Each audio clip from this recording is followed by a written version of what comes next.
మెయిన్‌గా దానికి ప్రధానమైన కారణం ఏంటంటే, మనిషి యొక్క ప్రవర్తన, మనిషి యొక్క ఆలోచన విధానం మారడం.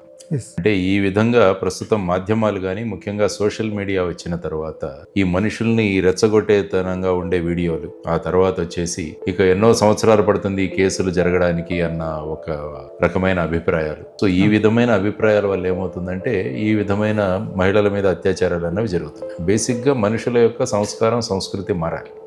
ఎందుకంటే మహిళలను దేవతలుగా పూజించే సంస్కారం భారతదేశ ఎత్ర నార్యంతు పూజ్యంతే రమంతే తత్ర దేవత అన్నది భారతదేశం యొక్క సంస్కారం, సనాతన ధర్మం అంటాం. యెస్. అంటే మహిళలను దేవతలుగా పూజించే తత్వం ఎక్కడైతే ఉంటుందో అక్కడ దేవతలు సంచరిస్తారు. యెస్. కానీ ప్రవర్తన ఈ విధంగా మారుతుంది. ఇప్పుడు చూసుకుంటుంటే నిర్భయ నుంచి తీసుకోండి, దిశ తీసుకోండి, తర్వాత ఆర్జీకర్ హాస్పిటల్ తీసుకోండి, రైట్. ఇప్పుడు జరుగుతున్న అనేక సంఘటనలు మనం తీసుకుంటే కూడా ఈ విధంగా వెళుతుంది. దీనికోసం